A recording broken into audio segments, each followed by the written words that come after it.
ETF index mutual funds నేర్చుకుని stock మార్కెట్లో రాణించాలనుకుంటున్నారా? వెంటనే ఈ నెంబర్కి కాల్ చేయండి.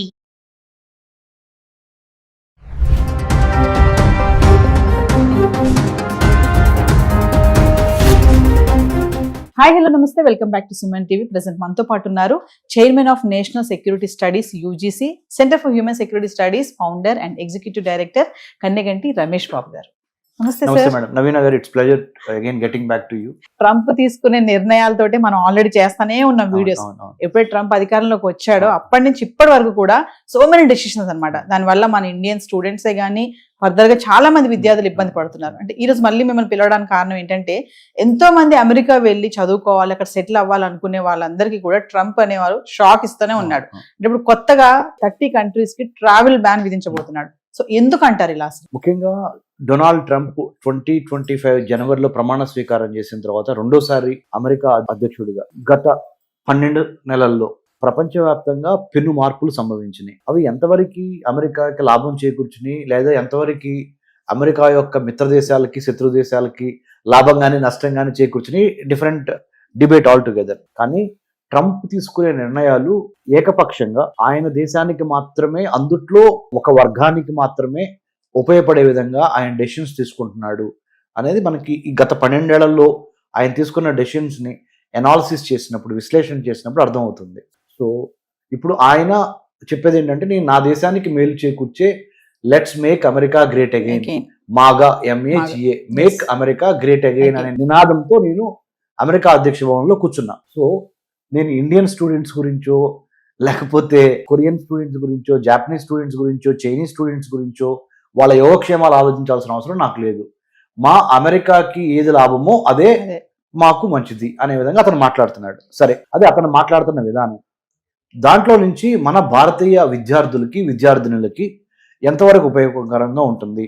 ముఖ్యంగా ప్రోగ్రామ్ చూస్తున్న మన తెలుగు వారు, మరి ముఖ్యంగా సగటు మధ్య తరగతి, దిగువ మధ్య తరగతి లేదా ఉన్నత కుటుంబాలు ఎవరైనా కానీ తల్లిదండ్రుల యొక్క సందేహాలు నివృత్తయ్యి వాళ్ళ పిల్లలు క్షేమంగా అమెరికాలో చదువుకొని అక్కడి నుంచి మంచి డిగ్రీ సంపాదించి మంచి ఎంప్లాయబిలిటీ స్కిల్స్ని గెయిన్ చేసి మంచి ఉద్యోగం కానీ లేదా మంచి పరిశ్రమ కానీ పెట్టాలనేది ఆలోచన. సో దాని ప్రకారంగా మీరు అడిగిన ప్రశ్న, ట్రంప్ ఈ విధంగా 30 కంట్రీస్ మీద ట్రావెల్ బ్యాన్ పెట్టబోతున్నారు. లాస్ట్ 3 months క్రితమే అతను ఒక ట్రావెల్ బ్యాన్ పెట్టారు.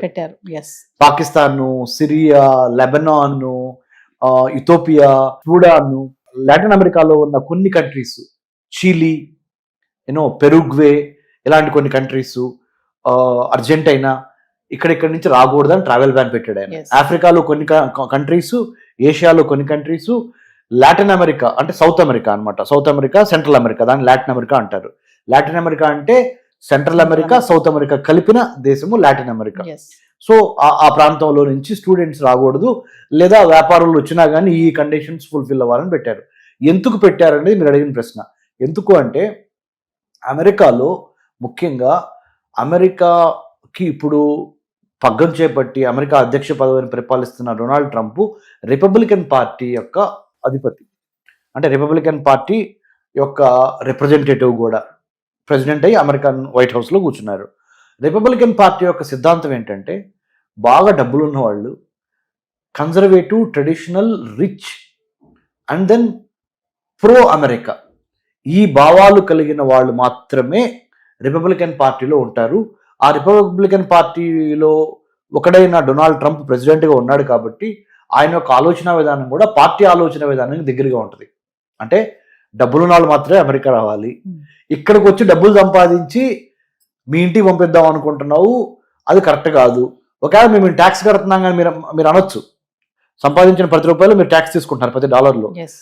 ఆ విధంగా అమెరికా కూడా సహాయం చేస్తున్నాం కానీ కొంతమంది అంటున్నారు. దాన్ని మేము ఒప్పుకోము.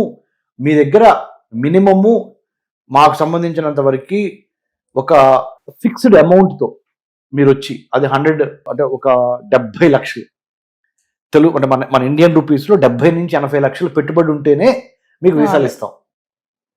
ఆ డబ్బు అంత ఉంటేనే మీ చేతిలో మీకు వీసాలు ఇస్తాం, లేకపోతే మాకు వద్దు. ఇంకోటి ఏంటంటే, మీరు దొంగతనంగా దొంగ అకౌంట్లు చూపించి, చార్టెడ్ అకౌంటెంట్ని మేనేజ్ చేసి, లేని డబ్బులు కూడా ఉన్నట్టుగా చూపించి, F1 స్టూడెంట్ వీసా తీసుకొని అమెరికాలో ప్రవేశించి క్లాసెస్కి తక్కువ అటెండ్ అయ్యి ఎక్కువ పార్ట్ టైం జాబులకు అటెండ్ అయ్యి ఇలాంటివి మీకు చెల్లవు.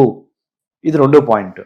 3వ పాయింట్, మీరు అన్న 30 దేశాలు ట్రావెల్ బ్యాన్ లో భాగంగా ఆ దేశాల నుంచి చాలా మంది మనీ లాండరింగ్ అంటే ఏంటంటే డబ్బు ఒక చోట నుంచి తీసుకుంటారు, ఇంకొక విధంగా డబ్బు రొటేట్ చేసి ఆ విధంగా ఆ దేశంలో ఉన్న వాళ్ళకి చెల్లింపులు చేస్తారు. హవాలా, మనీ లాండరింగ్, ఉగ్రవాద నిర్మూలన అంటే కౌంటర్ టెర్రరిజం అంటారు. ఈ కౌంటర్ టెర్రరిజము ఇలాంటివి ఎక్కువ పెరుగుతున్నాయి. డ్రగ్స్, నార్కోటిక్స్ ఇవన్నీ ఈ 30 దేశాలలో నుంచి అమెరికాకి ట్రాన్సిట్ అయి వస్తున్నవి.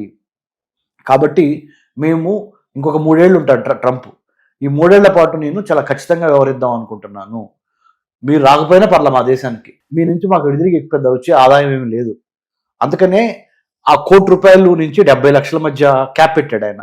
మీ దగ్గర ₹1,00,00,000 నుంచి 70 లక్షల మధ్య ఉంటేనే మా అమెరికా భూభాగంలోకి అడుగుపెట్టండి. సో ఈ 30 కంట్రీస్ ట్రావెల్ బ్యాన్ విధించడానికి కారణం ఏంటంటే narcotics, drugs, money laundering, hawala and మిగతా నేర ప్రవృత్తి ఉన్న సిటిజన్స్ మా దేశంలోకి రావద్దు. అది మెయిన్ ఉద్దేశం.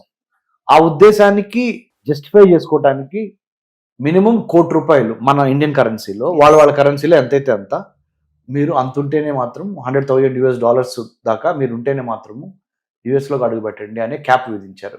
These are the reasons why 30 countries మీద ట్రావెల్ బ్యాన్ పెడతానికి. అంటే సార్ మరి ఇప్పుడు అబ్రాడ్ ఎడ్యుకేషన్ చేయాలనుకునే వాళ్ళంతా కూడా తగ్గిపోతుంది అంటారా సంఖ్య ఇంకా మెల్లమెల్లగా? ఈ 3 సంవత్సరాలు నేను చెప్తున్నాను నవీన గారు, నేను PhD చేశాను అమెరికన్ స్టడీస్లో ఢిల్లీ జవహర్లాల్ నెహ్రూ యూనివర్సిటీ నుంచి. నేనేదో పేపర్లో చదువు, మ్యాగజైన్స్లో చదువు, మిడిమిడి జ్ఞానంతో మాట్లాడట్లా. నేను అమెరికాలో 10 యూనివర్సిటీస్లో కూడా లెక్చర్స్ ఇచ్చి వచ్చాను. American government scholarship IVLP international visitor leadership program అని ఎమర్జింగ్ లీడర్స్కి ఇచ్చే అవార్డు అమెరికన్ గవర్నమెంట్ నాకు ఇచ్చింది. దాంట్లో భాగంగా అమెరికాలో నేను విస్తృతంగా తిరిగి, అమెరికాలో విస్తృతంగా చదువు చెప్పి వచ్చిన వాడిగా చెప్తున్నా ఏంటంటే, ఒక 3 సంవత్సరాల పాటు మీరు అమెరికా వెళ్ళకపోయినా ఏమి దిగులు చెందదు. అంటే వెళ్ళొద్దని చెప్పట్లా, ఒకవేళ పొరపాటున మీకు ఏదన్నా వీసా రాకపోయినా ఈ 3 సంవత్సరాల్లో మీరేం బాధపడద్దు. This is not a right kind of time. Even the political, మీ తప్పులేదు, స్టూడెంట్స్ తప్పులేదు, పేరెంట్స్ తప్పులేదు, మన ఇంటెన్షన్స్ కరెక్ట్గానే ఉన్నాయి. కానీ అక్కడున్న అమెరికన్ ప్రెసిడెంట్ డబ్బు అనే ప్రాతిపదిక నెంబర్ 1, నెంబర్ 2 వివక్షత అనేది కూడా వాళ్ళ పాలసీలో క్లియర్ కనపడుతుంది. సో మనము గౌరవం లేని చోటకి వెళ్ళి అగౌరవపడే కన్నా ఒక్క 3 సంవత్సరాలు ఓపిక పట్టండి. ఈ లోపల ఇక్కడ మీరు ఆ టైం వేస్ట్ చేయొద్దు. బీటెక్ అయిపోయింది, లేకపోతే బీకామ్ అయిపోయింది, లేకపోతే బీఫార్మసీ అయిపోయింది, బీఆర్క్ అయిపోయింది. ఇక్కడ మీరు ఒక 2 ఇయర్స్ ఈ లోపల మాస్టర్స్ చేయండి, లేదా ఒక 2 ఇయర్స్ ఇక్కడ ఇండస్ట్రీ ఎక్స్పీరియన్స్ కోసం ఉద్యోగం చేయండి, అప్పుడు అమెరికా వెళ్ళండి. I'm not resisting you or desisting you not to go to United States. I am also requesting you to go to United States and any other country, whichever country you wanted to go, because foreign countries లో చదువుకోవటం అనేది ఒక మంచి అనుభూతి, మంచి అనుభవం మనకు కావాలి. అది వయసులో ఉన్నప్పుడే చేస్తే చాలా ఉపయోగపడుతుంది, కాన్ఫిడెన్స్ లెవెల్స్ కానీ, నాలెడ్జ్ కానీ. కాబట్టి రైట్ కైండ్ ఆఫ్ టైం చూసి మనం చేయాలి. విల్ ఉండాలి, వెళ్ళాలనే విల్లుతో పాటు స్కిల్ ఉండాలి. ఈ రెండింటిని కలిపితే then you can go for the kill. ఆ కిల్ ఎప్పుడంటే ఆ right kind of opportunity moment ని మనము వెయిట్ చేయాలి. ఇప్పుడు ట్రంప్ ఇంకొక 2-3 ఏళ్ళు ఉంటాడు, మీరు ప్రయత్నం చేయండి అమెరికా వెళ్తానికి. ఒకవేళ మీకు వీసా రాకపోతే డిసప్పాయింట్ అవ్వద్దు, ఎండ్ ఆఫ్ ద వరల్డ్ అని ఫీల్ అవ్వద్దు. ఇట్స్ ఓన్లీ ఈ యొక్క అలజడి ఒక 3 సంవత్సరాలు మాత్రమే, తర్వాత అంతా బాగుంటుంది. ఈ లోపల మీరు వర్క్ ఎక్స్పీరియన్స్ ఇండియాలోనే సంపాదించండి, లేకపోతే ఇండియాలోనే పోస్ట్ గ్రాడ్యుయేట్ డిగ్రీ చేయండి. Thank you sir. Thank you Nayana గారు.